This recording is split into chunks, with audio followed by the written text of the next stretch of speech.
Hello, I'm Batman. I remember it because I'm Batman. Today, we're gonna look at one of the greatest animated shows that ever hit television. Batman, the animated series. By the way, you weigh a little more than 108. Okay, I'm sorry, I can't do Keaton very well. Let's try Christian Bale. This cartoon just showed you that it's full of people ready to believe in good. Okay, that's not gonna work. Let's try Val Kilmer. I'll get drive-through. Okay, it's definitely not gonna happen. Let's try George Clooney. Hi, I'm George Clooney. Okay, fuck this shit. I'm just doing it as myself.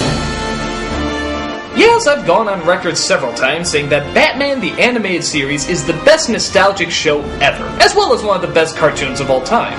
It was dark, it was tragic, it was funny, it was goofy, it was serious. It had something for everybody. But which episodes were the absolute best? Which ones left the greatest impact on us, whether it be action-packed or dramatically heartbreaking?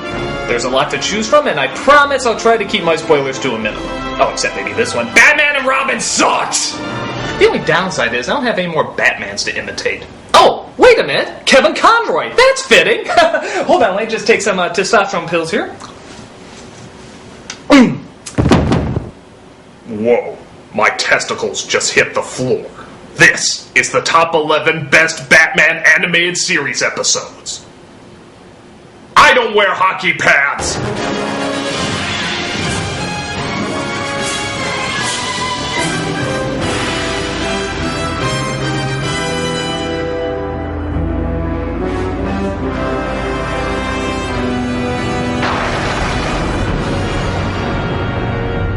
Number 11. Beware the Grey Ghost. Though a good episode, a lot of it holds up particularly well because of the celebrity voice they use, but I'll get to that in a second. The episode centers around an old TV show called The Grey Ghost that Bruce Wayne used to watch as a kid. Years later, it turns out some psycho is imitating one of the villains from the show, and since all the episodes were destroyed, Batman goes to the star himself, the Grey Ghost, for help. I'm just an actor. The Grey Ghost was a part I played. The bombings in Gotham are exactly like an episode of The Grey Ghost. I need you to remember how it was done. It's a good episode because it's a decent mystery. It's neat to see Bruce Wayne's inspiration as well as actually some happy flashbacks to his childhood. And it also shows the dramatic downside to both having and losing fame. Although I will admit, it's a little weird to see Batman actually go fanboy for somebody. I mean, when you're a kid, it's one thing, but the idea of Batman, the Dark Knight, having a little shrine in his Batcave dedicated to a TV show? Jesus, Batman, you're a dork! As a kid, I used to watch you with my father. The Grey Ghost was my hero. Now, give me a lock of your hair. I'm totally gonna smell it every night. But what really makes the episode stand out is who they got to play the Grey Ghost. None other than the original TV Batman himself, Adam West. Like you said, you need my help. Rather than just make a funny little joke that two Batmans are in the same show, they actually demonstrate a lot of dignity in having these two together, and even cleverly mirror some of the realities that really did go on with the original Batman shows, but never to a point where it's insulting or it's satirical. I used to admire what the Grey Ghost stood for. I'm not the Grey Ghost. I can see that now. There was a real respect to this team-up, and it shows in just how much effort the writers and directors put into it. We became passionate about the episode because they became passionate about the episode.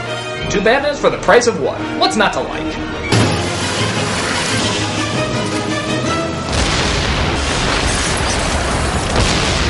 Some days you just can't get rid of a bomb.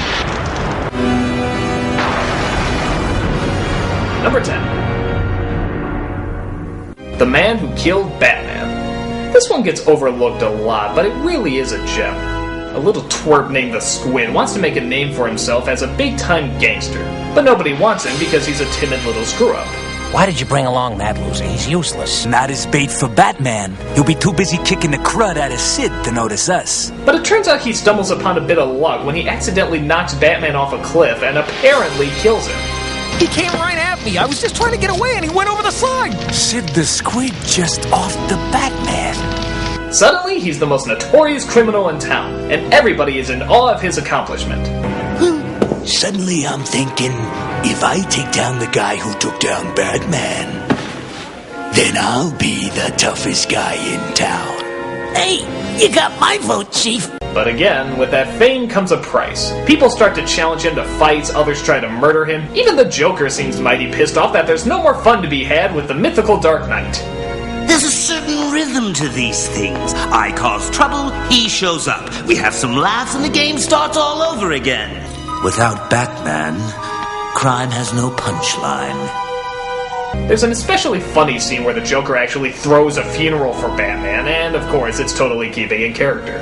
It's time to look ahead to a future filled with smiles. Just as soon as we take that man there and slap him in that box there and roll it into that vat of acid there. And for the record, Harley's kazoo playing is nowhere near as good as Paw's kazoo playing.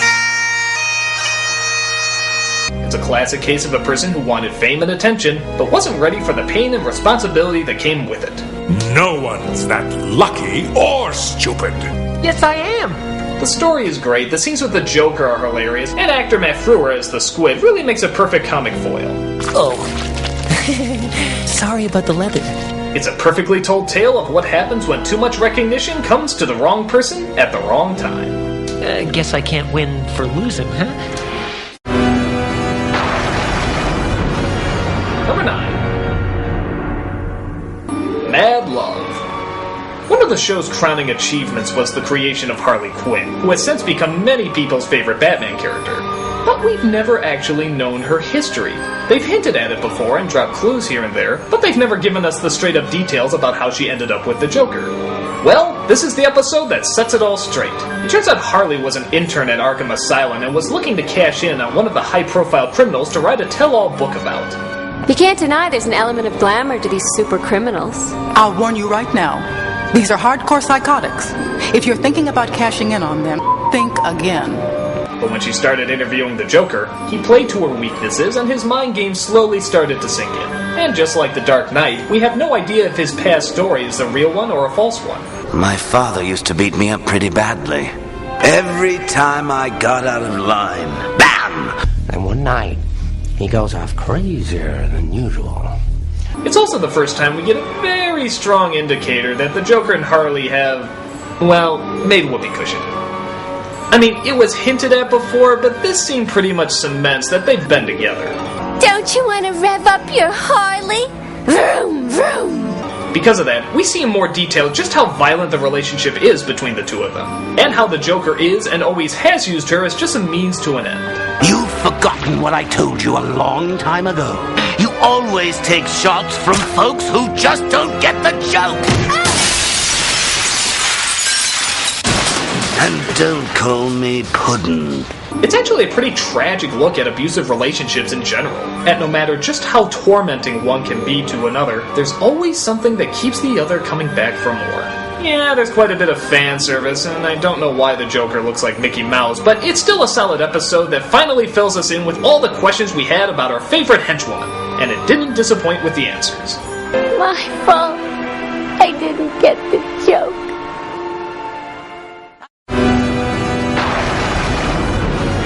Number 8. Birds of a Feather.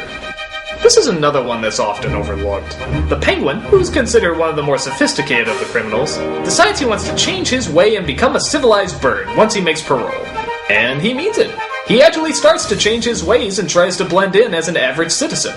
He finds, though, that nobody's waiting for him and nobody's happy for his return, especially Batman. Haven't you heard? I've reformed.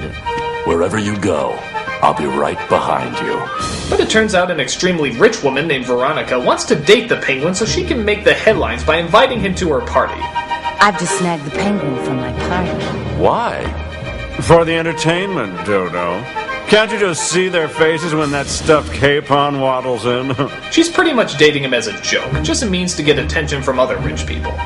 She quickly finds, though, that he's not as charming as she thought, and, well, it's pretty fucking gross. But the attention she's getting is far too much for her to pass up.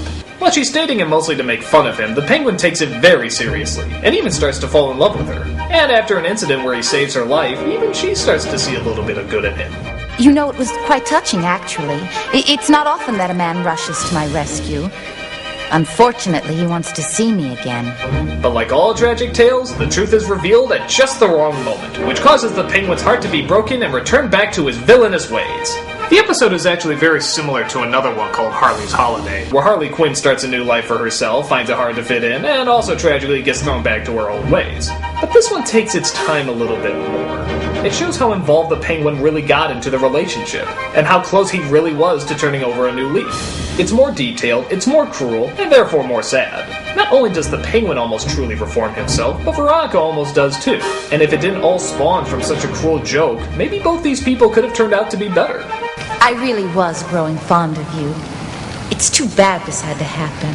I suppose it's true what they say. Society is to blame.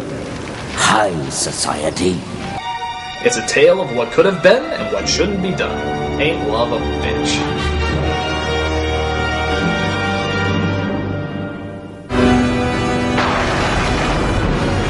Number 7. Two-Face.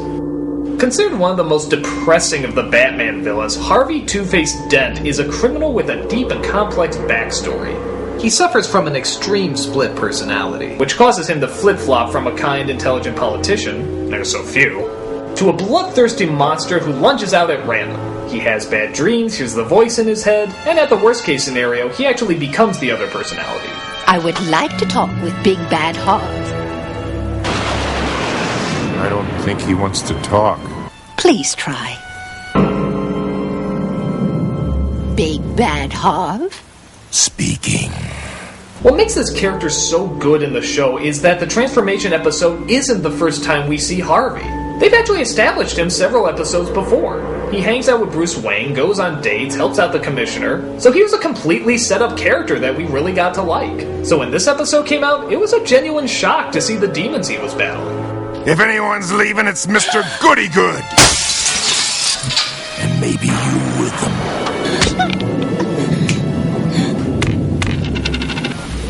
Did I do this?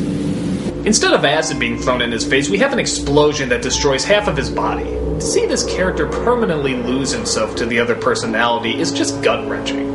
Throw in a tragic childhood, the fact that he had a fiancé, and on top of that, we even have the guilt that Batman feels for not being able to save his best friend. I mean, just look at some of these dream sequences. Harvey, please! Let me help you! Why couldn't you save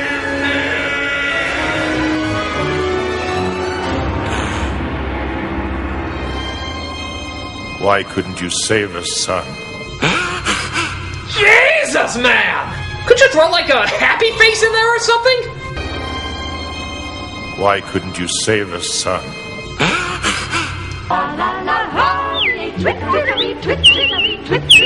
The angles are great, the shadows are great, the animation is great, it's just a great episode. Two-Face is just another addition to the Lost Souls that makes this show so friggin' hardcore.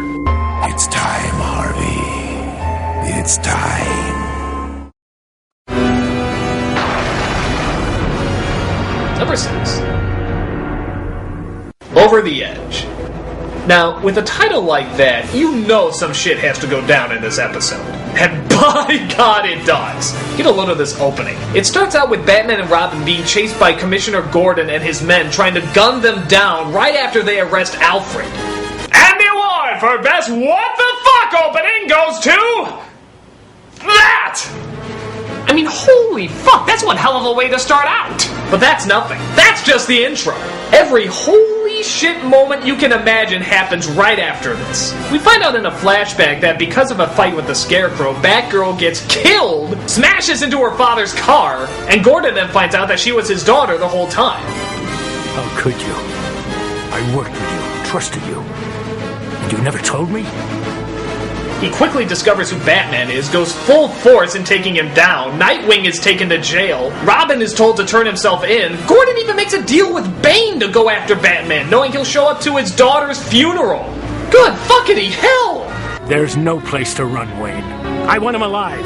Alive to rot away in Arkham, surrounded by the monsters he's created. How can anyone not like a setup like this? It's intense, it's action-packed, it's just awesome. Now, the problem that most people have with this episode is the ending. And, yeah, I'd be lying if I said I thought it wasn't a bit of a cop-out, too. I don't know, maybe it's because we could all see it coming, and I guess we sort of thought they'd throw a better twist on top of it, but it's not one of the stronger endings. Despite that, though, the majority of the episode still holds up pretty strong, and it's still a great what-if story. It's dark, it's brooding, and the